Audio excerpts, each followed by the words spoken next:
Good morning to one and all. My name is Kapil Chopra, MSc Physics B.Ed, your PGT Physics teacher. So today we are going to continue our chapter number 4, and the topic which we are going to continue is projectile motion. So as you know, due to lockdown we are not able to connect you to through traditional classrooms. So Himgiri Public School believes that education shouldn't be avoided or shouldn't be interrupted. So that's why we are giving you online classes, and this is an part 2 of continuation of our chapter. So let's begin. Again, I am Kapil Chopra representing Himgiri Public School Samalkha, where learning is joy. Let's start our chapter. हमारे पास आज नया आया है, वो है projectile motion. हम discuss कर रहे हैं प्रोजेक्टाइल मोशन में.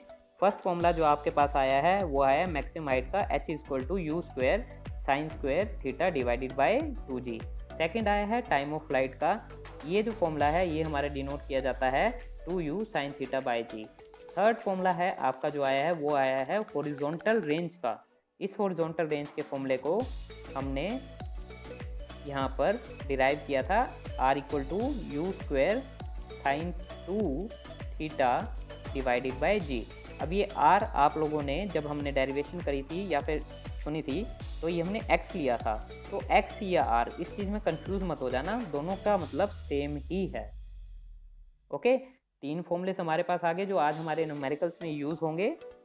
एक मैक्सिमम हाइट का, टाइम का, एंड लास्ट एंड फाइनल आपका हॉरिजॉन्टल रेंज का. ओके, यहाँ तक किसी को कोई भी डाउट है मुझसे एक बार पूछ लो, फिर हम न्यूमेरिकल शुरू करें. अगर डाउट है तो वाई, डाउट नहीं है तो नो. Okay, no no. चलो, इतने रिस्पॉन्सेस काफ़ी हैं. Thank you everyone. चलो अब आगे बढ़ते हैं. ठीक है. अच्छा, एक और इक्वेशन है ये, इसकी डेरिवेशन हमने कल करी थी और यहाँ पर इसका जो प्रॉपर प्रूफ है आपके नोट्स में भी मैंने दिया हुआ है. बाकी एक बार क्लास में तो ज़रूर इसे करेंगे.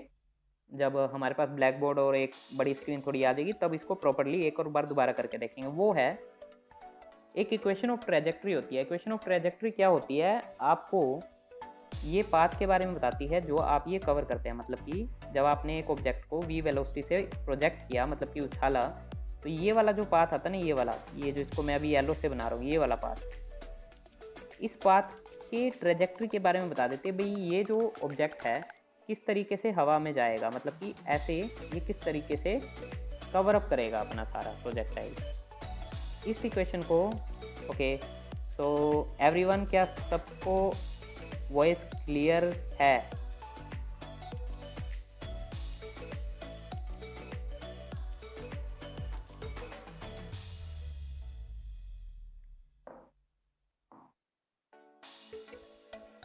Okay okay. बच्चे सभी को मैक्सिमम क्लियर है वॉइस. तो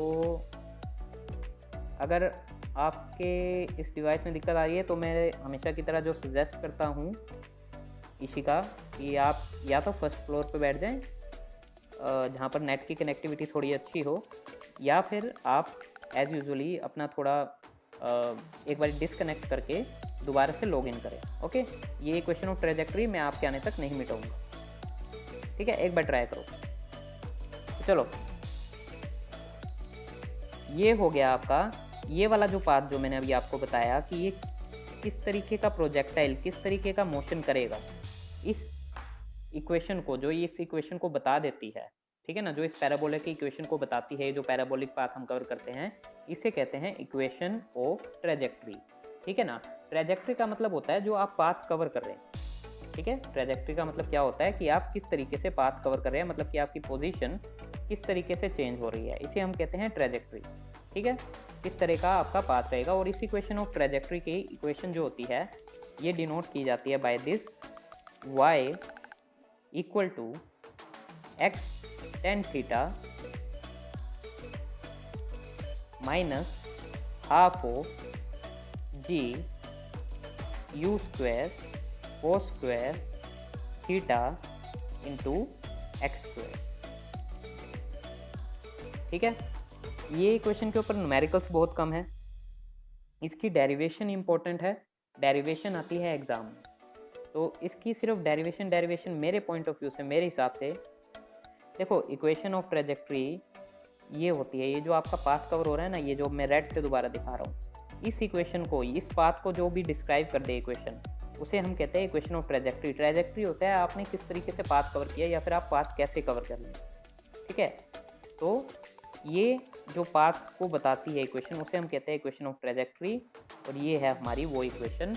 इसकी डेरिवेशन, आई रिपीट, बहुत इंपॉर्टेंट है एग्जाम पॉइंट ऑफ व्यू से। एग्जाम में डेरिवेशन ही प्रूव करनी आती है, न्यूमेरिकल्स हार्डली हैं इसके अंदर, मतलब इस इक्वेशन के ऊपर कोई नहीं है। तो अगर ये इक्वेशन याद हो जाती है बहुत ही बढ़िया है, अगर नहीं याद होती तो इसको जब आप डिराइव करेंगे तो तब आपके दिमाग में ये बैठ जाएगी। ठीक है, बाकी इसके ऊपर न्यूमेरिकल्स कम है। आज भी हम न्यूमेरिकल्स करने जा रहे हैं, तो आप सब न्यूमेरिकल्स देखना। इस इक्वेशन के ऊपर कोई न्यूमेरिकल नहीं, एनसीईआरटी में तो नहीं था। ठीक है, और अगर कहीं और दिख जाता है इसके ऊपर न्यूमेरिकल तो हम बैठे हैं, सॉल्व करेंगे इसे।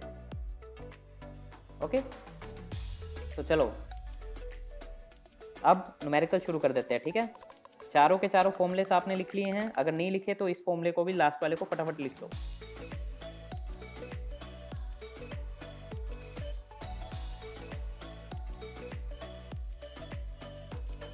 चलो लिख लिया होगा सभी ने, मैं अब इसे रब कर रहा हूँ। न्यूमेरिकल शुरू करते हैं आज आपके एनसीईआरटी के। चलो अब पहला न्यूमेरिकल हमारे सामने है एनसीईआरटी का, जिसमें पेज नंबर 79 पे एक क्वेश्चन लिखा हुआ है कि एक क्रिकेट बॉल को थ्रोन करा गया at a speed of 28 metre per second in a direction 30 above the horizontal. Okay, calculate the maximum height. अब देखो इस क्वेश्चन में हमें ये क्या बता रहा है, क्वेश्चन नंबर 4.9 है, ये एनसीईआरटी का सोल्ड एग्जाम्पल है। इसमें ये कह रहा है कि एक बॉल थी, उसने कहा कि इमेजिन कर लो, हम भी इमेजिन करते हैं कि यहाँ पर एक प्लेयर खड़ा था, इसने हॉरिजॉन्टल के साथ 30 डिग्री एंगल पर बॉल को प्रोजेक्ट किया, मतलब कि बॉल को उछाल के फेंका। जो बॉल की वेलोसिटी थी वो थी 28 metre per second, theta angle 30 था। अब इस हमें सबको ही पता है कि अगर इस बॉल को इस तरीके से प्रोजेक्ट किया गया है विद रिस्पेक्ट टू ग्राउंड, तो ये कुछ पाथ कवर करेगी, और वो पाथ होगा पैराबोलिक पाथ, जो कि अभी हमने पढ़ा है। अब इसमें ये पूछा है कि ये जो मैक्सिमम हाइट कितनी ऊपर तक ये बॉल जाएगी, इसकी वैल्यू बता दो। अब तो मैक्सिमम हाइट का फॉर्मूला हमने पढ़ा था, विच इज़ u इंटू, क्या फॉर्मूला पढ़ा था, याद है ना सभी को, u square sine square theta divided by 2g। Okay, u square मतलब कि 28 का स्क्वायर, कितना होता है 28 का स्क्वायर, 724। ठीक है, कितना होता है 28 का स्क्वायर। अब यहाँ पर वैदिक मैथ थोड़ी काम आ जाती है, काफ़ी सारे बच्चे 28 इंटू 28 करके देखेंगे, लेकिन जिन्हें वैदिक मैथ का थोड़ा बहुत भी पता होगा या जिनकी कैलकुलेशन थोड़ी सी भी तेज होगी, वो सीधा बता देंगे कि 784 28 का स्क्वायर होता है। तो 28 का square into sine square theta, ठीक है, मतलब कि साइन 30 का स्क्वायर, साइन 30 की वैल्यू 1/2 डिवाइडेड बाई 2g। अब यहाँ पर देखो g की वैल्यू अगर इसने गिवन करी होती, हमें बताई होती तो ठीक। अब अगर इसने नहीं बताई तो g की वैल्यू या तो हम 9.8 ले सकते हैं या 10 ले सकते हैं। मैं कैलकुलेशन इजी करने के लिए 10 लूँ, ओके, ताकि मेरी कैलकुलेशन थोड़ी इजी हो जाए। किसका डाउट आया है, ऑफकोर्स 784 होता है, 28 इंटू 28 हम सबको करना आता है, we are high school students now. Okay, तो 28 स्क्वायर इंटू साइन 30 का whole square divided by 2 into 10। 10 हमने किसकी वैल्यू ली, एक्सेलरेशन ड्यू टू ग्रेविटी की। तो इसको जब हम सोल्व करेंगे पूरी इक्वेशन को, तो साइन 30 की अगर मैं वैल्यू पुट करूँ, साइन 30 की वैल्यू क्या होती है 1/2, तो यहाँ पर हो जाएगा 1/2 का होल स्क्वायर। तो यहाँ पर पुट कर देते हैं इसको रब करके 1/2, साइन 30 की वैल्यू क्या आ गई 1/2 का होल स्क्वायर। अब ये 1/2 नीचे ही जाएगा, तो यहाँ पर ये 2 स्क्वायर मल्टीप्लाई हो जाएगा नीचे। तो इसको एक बार मैं पूरे क्वेश्चन को रब कर रहा हूँ यहाँ पर ऊपर वाले पार्ट को। तो यहाँ पर वैल्यू आ जाएगी आपकी 28 इंटू 28 इंटू 1/2 साइन 30 का square into 1/2 divided by 2g sine theta, sorry divided by 2g। 2 into g की वैल्यू कितनी 10 ली है हमने, तो यहाँ पर फाइनल मल्टीप्लिकेशन करके आ गया 28 into 28 divided by 2 into 2 into 2 into 10। अब 2 इंटू 2 इंटू 2 कितना होता है 8, या फिर इसको सीधा कैंसिल ही करते जाओ फटाफट, 14 और फिर दोबारा कैंसिल 7। तो ऊपर आ गया 14 इंटू 7 डिवाइडेड बाई 10 मतलब कि 9.8। तो आपका जो ऑब्जेक्ट मैक्सिमम, आपका जो ऑब्जेक्ट है जो मैक्सिमम हाइट कवर करेगा वो कितनी आएगी 9.8 मीटर। किसी को डाउट इसमें? सिंपल डायरेक्ट फॉर्मूला लगाया हुआ था और सीधा सोल्व कर दिया। किसी को डाउट है? y और n, n का मतलब नो डाउट। चलो okay now let's move to next question. इसमें इसका सेकंड पार्ट भी है। उसने कहा the time taken by the ball to return to the same level, time taken by the ball to return to same level. अब इसका मतलब क्या है? इसका मतलब ये है कि जिस लेवल से आपने बॉल उछाली, मतलब कि इस ग्राउंड से अगर मैंने बॉल उछाली थी इस पॉइंट पे, तो इसी लेवल पे आ जाए बस, ठीक है। इसी लेवल पे वापसी कितने टाइम में आएगी, मतलब कि ये पूछ रहा है टोटल टाइम ऑफ फ्लाइट, मतलब कि कितना इसने टाइम हवा में गुजारा, ठीक है ना। क्योंकि यहाँ से आने तक, यहाँ तक जाने तक, अपने ओरिजिन से एंड पॉइंट तक जाने तक इसने कुछ टाइम बिताया होगा, और यही जो टाइम है आप लोगों का टाइम होगा कि वो अपने सेम लेवल पर आ जाए। तो सेम लेवल पे आ जाए टाइम ऑफ फ्लाइट का अभी हमने फॉर्मूला पढ़ा था, आप सबने रजिस्टर में लिखा होगा, which is 2u sine theta divided bye g। अब यहाँ पर u हमारी जो इनिशियल वेलोसिटी थी उसकी वैल्यू कितनी दे रखी है 28 metre per second, and angle कितना दे रखा था 30। तो दोबारा से वैल्यू पुट कर देते हैं, 2u मतलब कि 28 sine theta which is 1/2, and g की वैल्यू अगेन 9.8 लो के 10 लो, वो तुम्हारी मर्जी। मैं यहाँ पर फिर से कैलकुलेशन को इजी करने के लिए 10 ले रहा हूँ। तो 2 से 2 cancel, answer will be 2.8 second. Time की यूनिट क्या होती है सेकेंड, यहाँ पर मीटर मत लिख देना। तो टाइम, कितने टाइम तक ये हवा में रहेगी बॉल, आंसर इज 2.8 सेकेंड, ठीक है। थर्ड उसने पूछ रखा है, इसका third part, the distance from the thrower to the point where the ball return to the same level. इसका मतलब क्या हुआ कि ये सिर्फ ये कह रहा है कि जब आपने बॉल को फेंकी उस पॉइंट से लेकर सेम लेवल तक, जब ये बिल्कुल सेम हॉरिजॉन्टल लेवल पे दोबारा आ गई, इसका इस पॉइंट के इनिशियल पॉइंट और फाइनल पॉइंट के बीच का डिस्टेंस क्या था, मतलब ये आर या फिर एक्स की वैल्यू पूछ रहा है। तो आर का हॉरिजॉन्टल रेंज का फॉर्मूला मैंने क्या बताया था, u square sine 2 theta divided by g. अब यू की वैल्यू क्या थी इसमें 30, थीटा क्या था 30, तो वैल्यू पुट करो, एक मिनट सॉरी, यू की वैल्यू 28 थी, यू की वैल्यू 28, सो 28 इंटू 28 मतलब कि यू का स्क्वायर साइन 2 थीटा। अब यहाँ पर थीटा की वैल्यू 30 पुट करेंगे, 2 से मल्टीप्लाई होके क्या हो जाएगी साइन 60, साइन 60 की वैल्यू √3/2, जी की वैल्यू कितनी लेंगे 10, दोबारा से कैंसिल करेंगे 14, तो ये वैल्यू आ जाएगी 14 इंटू 28 इंटू √3 डिवाइडेड बाई 10। अब 14 इंटू 28 कितना होता है, फटाफट कर सकते हो कैलकुलेशन इसकी, चलो छोड़ो, 280 प्लस 112 विच इज़ 392।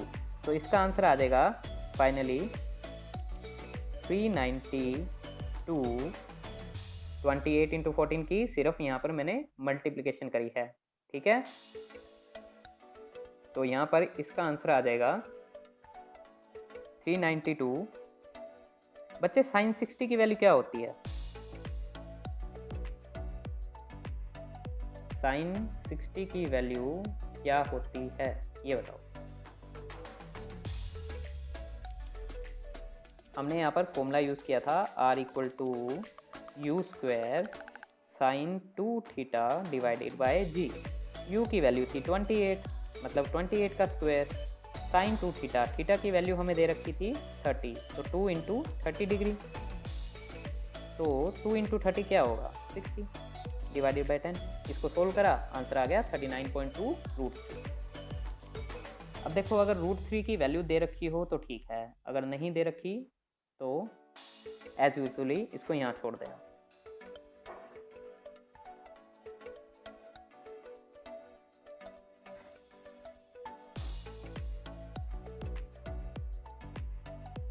ओके, वो कोई दिक्कत नहीं, हो जाती है कभी कभार, ये अभी स्टार्टिंग में करी है ना हमने न्यूमेरिकल की, तो कोई दिक्कत नहीं। नेक्स्ट क्वेश्चन इसी का ही, प्रोजेक्टाइल मोशन का।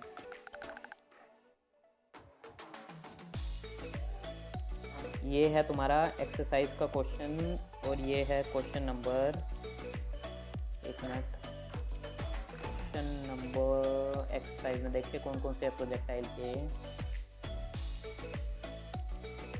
4 पॉइंट, ये तो नहीं है प्रोजेक्टाइल का, हाँ ये है, ये कह रहा है, ये है पेज नंबर 88 पे क्वेश्चन नंबर 4.29। ये कह रहा है कि एक बुलेट है, उसको फायर करा गया है एट एन एंगल 30 डिग्री, जो कि हॉरिजॉन्टली हिट करती है ग्राउंड को 3 किलोमीटर अवे। ठीक है, ये हिट करी है ग्राउंड को 3 kilometre away. Bye adjusting it's angle of projection, हम होप कर सकते हैं कि ये 5 किलोमीटर तक चली जाएगी। Okay, assume the muzzle speed is to be fixed and neglect air resistance. अब देखो ये जो एनसीईआरटी का क्वेश्चन है, ये हमें क्या कहना चाहता है? ये कह रहा है कि मैंने इस पॉइंट पे खड़े होके एक बुलेट को फायर किया, उस बुलेट की जो आप लोगों की यहाँ पर एंगल बना के मैंने फायर किया वो था 30 डिग्री। ठीक है, उसने कहा मैंने बंदूक चलाई और बंदूक का जो मैंने एंगल रखा वो 30 डिग्री रखा, और ये जो बंदूक की गोली है ये 3 किलोमीटर तक ऐसे प्रोजेक्टाइल मोशन में गई। कितने, सॉरी 3 किलोमीटर तक, एंगल 30 डिग्री, एंड इसकी जो आप लोगों की रेंज थी वो होगी 3 किलोमीटर। ओके, इसने कहा कि कुछ मैं एंगल की एडजस्टमेंट कर सकता हूँ। ठीक है, मैं कुछ एंगल की एडजस्टमेंट कर सकता हूँ कि इतनी ही वेलोसिटी पे ये जो मेरी बुलेट है ये 5 किलोमीटर ट्रैवल करे आपके साथ। ठीक है, तो मैं कोई 1 मिनट दो, थोड़ा यहाँ पर डिस्टर्बेंस आ रही है माइक में मेरी तरफ से, रुको।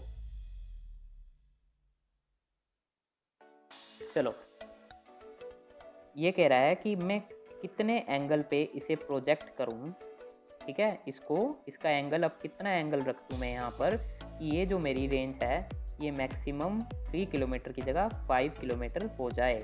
और इसने लास्ट में देखो, अगर एनसीईआरटी खोले बैठे हो या फिर ऐप है तुम्हारे पास, तो उसमें इसने लास्ट में एक बात लिखी है कि जो स्पीड है पहले भी जब मैंने 30 डिग्री पे प्रोजेक्ट की और बाद में जब मैंने इसको एक अलग एंगल पे प्रोजेक्ट करा वो सेम है। अब इसने हमें 2-3 हिंट दे दिए हैं। सबसे पहले इसने हिंट दिया था हमें, एंगल का दिया था, तो हमने एंगल नोट कर लिया। फिर इसने हमें बताया हॉरिजॉन्टल रेंज। ठीक है, कि ये इस एंगल पे कितनी इसने रेंज ट्रैवल की। इसने हमें 2 हिंट स्टार्टिंग में ही दे दिए। अब यहाँ से हमारा पहला काम क्या होता है कि हम इसकी वेलोसिटी जो कि इसने प्रोवाइड नहीं की उसको निकाल लेते हैं। ठीक है ना, हम पहले उस वेलोसिटी को निकाल लेते हैं ताकि हमारे पास लगभग सारी चीज़ आ जाए जो हमारे तीनों फॉर्मूले में लग रही थी, टाइम के, रेंज में और मैक्सिमम हाइट में हमारी इनिशियल वेलोसिटी का बहुत बड़ा रोल था। देखो अपनी नोटबुक्स में फॉर्मूलेस को, वहाँ पर तीनों में इनिशियल वेलोसिटी हमें चाहिए थी। तो यहाँ पर हम सबसे पहले u की वैल्यू निकाल लेते हैं। u की वैल्यू किस फॉर्मूले से निकालेंगे? हमारे पास क्या गिवन है? रेंज गिवन है। तो रेंज का फॉर्मूला क्या था? u² sine 2 theta divided by ji.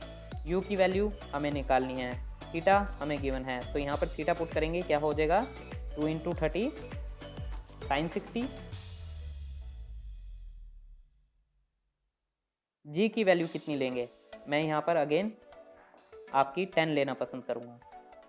Range आपकी 3 किलोमीटर पहले ही दे रखी है।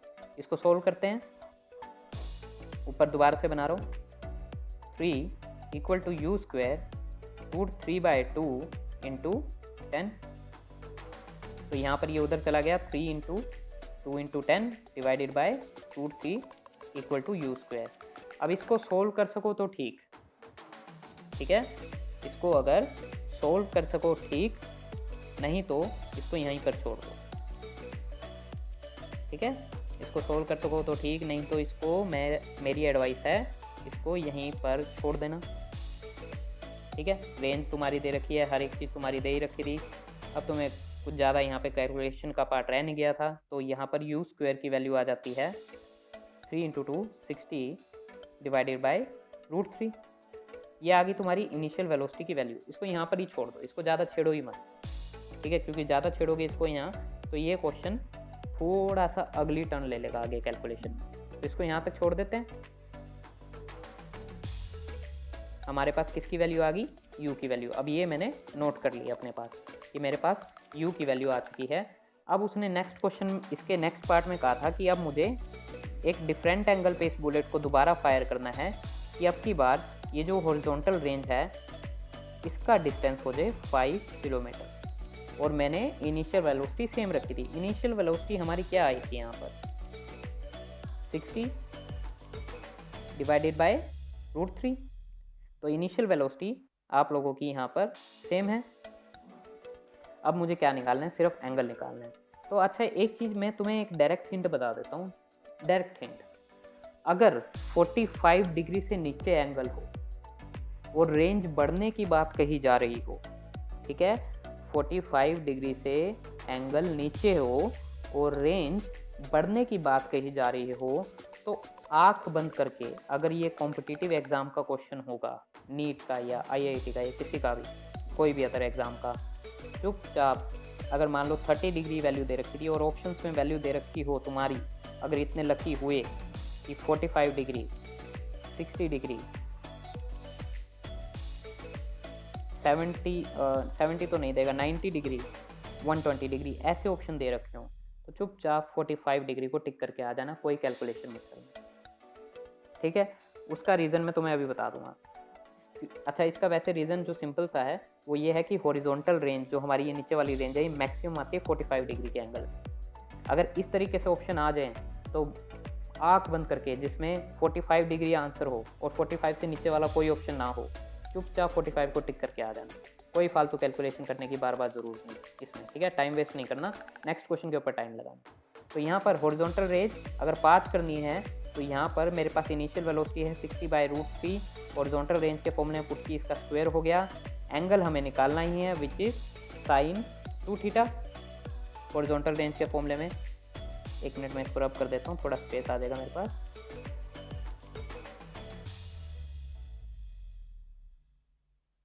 हॉरिजॉन्टल रेंज कितनी गिवन है आपकी 5, जो कि अब करनी है। वेलोसिटी की वैल्यू 60/√3 का whole square sin 2θ divided by g की वैल्यू। जी की वैल्यू क्या लगोगी, जी की वैल्यू क्या 10। कैलकुलेशन इजी करनी है, फटाफट वो कर देते हैं। तो यहाँ पर मल्टीप्लाई करो दोबारा से, इसको इधर ले जाते हैं, 5 × 10 इज़ 50, और इसको इधर डिवाइड कर देते हैं, डिवाइडेड बाय 60 का स्क्वायर इंटू √3 का square is equal to sin 2θ। ठीक है, इसको सोल्व करते हैं पूरी कैलकुलेशन को। एक बार मैं इसे नोट कर लेता हूँ और फिर रब कर रहा हूँ। तो हमारी ये वैल्यू आ गई, कैलकुलेशन पार्ट रह गया है 50 डिवाइडेड बाय 60 का स्क्वायर, मतलब कि 60 × 60 × 3। ठीक है, क्योंकि √3 का स्क्वायर क्या होता है 3, इक्वल टू sin 2θ। यहाँ पर आपका एंगल आ जाएगा, तो दिस इज sin 2θ। ठीक है, यहाँ पर आपका sin 2θ will become equal to 150/3600। तो cancel, again cancel, 5/180, so 5/180 sine 2 theta, मतलब कि एंगल आ जाएगा यहाँ पर आपका 2 theta will be equal to sine inverse 5/180। इतना एंगल होना चाहिए। अब एक चीज़ को नहीं, √3 का हमने स्क्वायर कब किया था, किया ही नहीं पूरी कैलकुलेशन में, जहाँ तक मुझे याद है। √3 का तो हमने स्क्वायर किया ही नहीं। एक बार इसका पीछे भी आंसर देख लेता हूँ।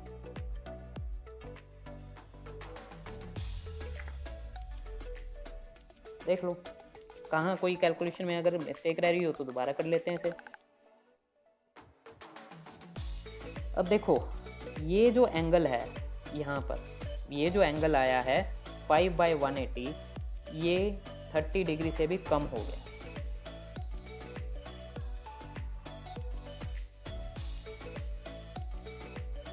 बच्चे 150 आया है, 50 नहीं आया, 150/3600 करके देखो एक बार, कैलकुलेशन देखो दोबारा से। 5 equal to u square sine 2 theta divided by g की वैल्यू, ठीक है। q की वैल्यू क्या थी आपकी, u की वैल्यू क्या थी जो आपकी पिछले क्वेश्चन से आई थी, जो हमारे पिछले वाले पार्ट से आई थी, वो कितनी आई थी u की वैल्यू, सबको याद है, कैलकुलेशन करी है सबने। वो u की वैल्यू आपने यहाँ पुट करनी थी, यहाँ u की वैल्यू जैसे आपने पुट कर दी यहाँ पर, ठीक है। साइन 2 थीटा मतलब अब एंगल तो हमें निकालना था ना, और g की वैल्यू पुट करनी थी। इसको बस रीअरेंज करके आपने यहाँ थीटा की वैल्यू निकाल देनी है। अब यहाँ पर जो हमारा एंगल आ रहा था ना, वो देखो लेस देन 30 डिग्री आ रहा था। एक चीज़ याद रखना, हॉरिजॉन्टल रेंज मैक्सिमम होती है थीटा इक्वल टू 45 डिग्री पे। तो अगर यहाँ पर हमें 5 किलोमीटर की रेंज निकालनी थी तो हमारा एंगल यहाँ पर थीटा इक्वल टू 45 आना था। तो यहाँ पर तो एंगल तो हमारा 30 डिग्री से और कम आ गया, ठीक है। यहाँ पर हमारा एंगल 30 डिग्री से और कम आ गया, तो 5 किलोमीटर की रेंज इस वेलोसिटी के साथ पॉसिबल ही नहीं है, ठीक है ना। इस क्वेश्चन का आंसर कुछ इस तरीके से बैठता है। किसी को कोई भी दिक्कत आई हो इसमें तो बताओ। प्रगति कह रही है कि 150/3600 को सर अगर डिवाइड करेंगे तो आपका कैलकुलेशन में आएगा 5/120, हाँ 5/120 आएगा। चलो इसको एक बार दोबारा कर लेते हैं, इस क्वेश्चन को एक बार दोबारा कर लेते हैं। मैं भी हो सकता है मेरे एंड से कई कैलकुलेशन मिस्टेक हो गई हो। दोबारा देखो, रेंज स्टार्टिंग दे रखी थी 3 किलोमीटर, एंगल जो प्रोजेक्शन का दे रखा था theta is equal to 30 degree, ठीक है। जी की वैल्यू हम यहाँ पर लेके चल रहे हैं 10, ठीक है। जी की वैल्यू मैं क्या लेके चल रहा हूँ यहाँ पर 10, ठीक है। इतनी तो कोई दिक्कत नहीं। हॉरिजॉन्टल रेंज का formula r is equal to u square sine 2 theta divided by g. अब यहाँ पर हमें निकालनी थी इनिशियल वेलोसिटी पहले, क्योंकि हमें इनिशियल वेलोसिटी ही नहीं गिवन थी। रेंज गिवन है स्टार्टिंग की, थीटा एंगल गिवन है, जी की वैल्यू तो हम 10 लेके चल ही रहे हैं। तो यहाँ पर हमें सिर्फ इनिशियल वेलोसिटी की वैल्यू निकालनी थी। जैसे ही हमारी इनिशियल वेलोसिटी की यहाँ से वैल्यू आई, हम सेकंड क्वेश्चन में 5 किलोमीटर निकाल के देख सकते हैं कि क्या इसी को ही किसी और एंगल पे प्रोजेक्ट करके बुलेट को अगर हम किसी और एंगल पे फेंकेंगे, क्या ये 5 किलोमीटर कवर कर लेगी, वो हमें देखना था। सिर्फ यस और नो में आंसर देना था एनसीईआरटी के पॉइंट ऑफ व्यू से। मैंने अब पूरा क्वेश्चन देखा ये, तो देखो यहाँ से यू स्क्वायर की वैल्यू निकाल लो। यू स्क्वायर की वैल्यू क्या होगी, मतलब इनिशियल वेलोसिटी की, r into g divided by sine 2 theta, यही वैल्यू होगी। ऊपर वाला रब कर रहा हूँ मैं,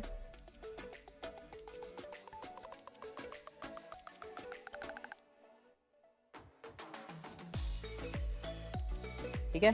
तो यू स्क्वायर की वैल्यू क्या आएगी, आर की वैल्यू स्टार्टिंग में गिवन है 3, जी की वैल्यू 10, थीटा की वैल्यू 30, तो साइन 60। यहाँ से वैल्यू कितनी आ जाएगी, 3 इंटू 10 डिवाइडेड बाय √3 इंटू 2, ठीक है। साइन 60 की वैल्यू क्या होती है, √3/2। पुट कर दी, आंसर आ गया 60/√3। मतलब इनिशियल वेलोसिटी का स्क्वायर तो हमने ठीक निकाला था। ठीक है ना, इतना तो सभी को मेरे हिसाब से क्लियर होगा यहाँ पे। ठीक है, तो यहाँ पर हमने इनिशियल वेलोसिटी की वैल्यू तो ठीक ही निकाली थी, इसको 60√3 हमने लिख दिया था। तो यहाँ तक तो क्लियर है सभी को, मुझे भी क्लियर है, सबको क्लियर है। अब यहाँ पर इनिशियल की जो वेलोसिटी आई 60/√3, अब ये जो इस वेलोसिटी से जब हमने प्रोजेक्ट किया था इसको, तो ये कवर कर रही थी रेंज 3 किलोमीटर। अब इसने कहा कि ये इनिशियल वेलोसिटी जो है तुम्हारी, ये तो तुम सेम रखो, ठीक है, ये तो तुम सेम रखो, तुम्हें इसी वेलोसिटी से डिफरेंट एंगल पे प्रोजेक्ट करना है कि अब की बार जो तुम्हारी रेंज है वो आए 5 किलोमीटर। ठीक है, अब एक चीज़ याद रखना, मैंने तुम्हें पहले ही भी बताया था, अभी जब मैं हिंट दे रहा था कि अगर 45 से नीचे डिग्री का एंगल हो और रेंज बढ़ाने की बात कर रहे हो क्वेश्चन में, तो मैक्सिमम रेंज आती है तुम्हारी थीटा इक्वल टू 45 डिग्री पर। ठीक है, अगर 45 डिग्री पर वो मैक्सिमम रेंज नहीं आई तो सोच लो किसी भी और एंगल पे वो सेम रेंज नहीं आएगी। तो अब मैं क्या करता हूँ, मेरे पास दो मेथड है, या तो मैं इनिशियल वेलोसिटी की वैल्यू पुट करके दोबारा एंगल की वैल्यू निकाल लेता हूँ थीटा की, जैसे हमने पिछली बार अभी करा था। अब ये जो दूसरा मेथड है उसमें मैं क्या करता हूँ कि मुझे पता है कि horizontal range maximum to maximum theta equal to 45 degree पे आ सकती है, तो मैं इसको ही theta equal to 45 degree put करके देख लेता हूँ और देख लेता हूँ कि मैक्सिमम रेंज क्या आ सकती है। तो वही मैं पुट कर रहा हूँ दोबारा फॉर्मूले में, R equal to u square sine 2 theta, जो हमारा रेंज का फॉर्मूला है, डिवाइडेड बाय जी। यू की वैल्यू, यू स्क्वायर की वैल्यू हम निकाल चुके हैं, विच इज़ 60/√3। साइन 2 थीटा की वैल्यू, अब थीटा इक्वल टू यहाँ हम क्या पुट करके देख रहे हैं 45 डिग्री, तो यहाँ पर आ जाएगा साइन 90, 45 इंटू 2 डिवाइडेड बाई जी की वैल्यू 10। साइन 90 की वैल्यू क्या होती है, साइन 90 की वैल्यू होती है 1, तो हमने यहाँ वैल्यू पुट की 60/√3 इंटू 1/10, तो कैंसल, इट विल बी 6/√3। ठीक है, 6/√3 वैल्यू आ गई इसकी। अब ऊपर लिख रहा हूँ दोबारा डिफरेंट पेन से, जैसे ही तुम्हारी इसकी वैल्यू आ गई रेंज की 6/√3, तो क्या मैं 6 को 3 इंटू 2 लिख सकता हूँ डिवाइडेड बाई √3। दोबारा से √3 से 3 कैंसिल, मतलब कि ऊपर क्या रह जाएगा √3, सो इट विल बिकम 2√3। जो आपकी मैक्सिमम रेंज आ सकती है वो आ सकती है 2√3। ठीक है, अब √3 की वैल्यू ये या तो क्वेश्चन में गिवन होगी, नहीं तो तुम इसको यहाँ छोड़ के आ सकते हो। √3 की जो वैल्यू होती है अप्रोक्सीमेटली, ठीक है ना, √3 की अप्रोक्सीमेट वैल्यू होती है 1.7। √3 की वैल्यू मैक्सिमम क्या होती है 1.7, तो यहाँ पर √3 की वैल्यू पुट कर देता हूँ 2 इंटू 1.7, मतलब कि 3.4 किलोमीटर। तो अगर हम एंगल चेंज भी कर दें तो मैक्सिमम से मैक्सिमम ये हॉरिजॉन्टल रेंज 3.4 किलोमीटर की ट्रैवल कर सकता है, 5 किलोमीटर की तो ये कभी ट्रैवल ही नहीं कर सकता। तो अब हमारे पास दो मेथड हो गए, एक ये मेथड हो गया फर्स्ट वाला, एक सेकंड मेथड जो हमने अब करके देखा है। तुम्हें कौन सा आसान लगा ये बताओ, फर्स्ट या सेकंड?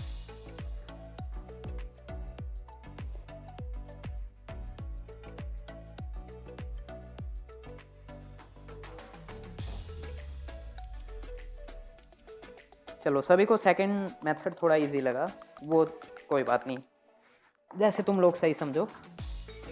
दोनों मेथड ठीक है, दोनों मेथड में कोई बुराई नहीं है, बट याद रखना जब तुम अगर सेकंड मेथड से ये करते हो क्वेश्चन, तो आपको लास्ट में ये जरूर लिखना है that it is not possible, that it is not possible for a object to cover 5 kilometre with this given initial velocity.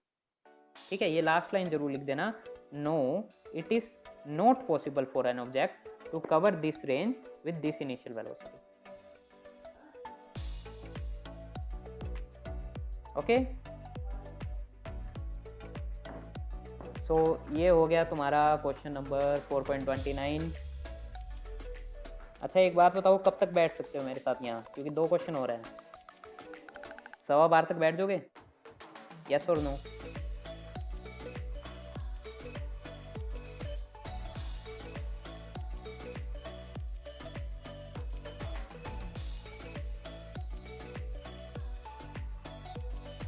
Okay चलो ठीक है, मैक्सिमम बच्चे बैठ जाएंगे। रुद्र नहीं, ओके, खुशी नहीं, गौरव नहीं। चलो 12 बजे तक तो बैठ जाओ, इतना तो कर दो, 12:15 तक ना कि ये क्वेश्चन और हो जाएगा, बाकी तुम करके देखना, ठीक है। बाकी तुम करके देखना, कोई भी डाउट हो मुझे एज यूजली मैसेज कर देना या फिर व्हाट्सएप पे पूछ लेना। तो एक क्वेश्चन और करवा रहा हूँ मैं, ये है क्वेश्चन नंबर तुम्हारा, मैं सेकंड, ये ऐप में खोल रहा हूँ मैं एनसीईआरटी। क्वेश्चन नंबर 4.29 तो हमने कर लिया, कोई और क्वेश्चन बताइए। प्रोजेक्टाइल का कोई और क्वेश्चन, कोई और क्वेश्चन, कोई और क्वेश्चन, कोई और क्वेश्चन।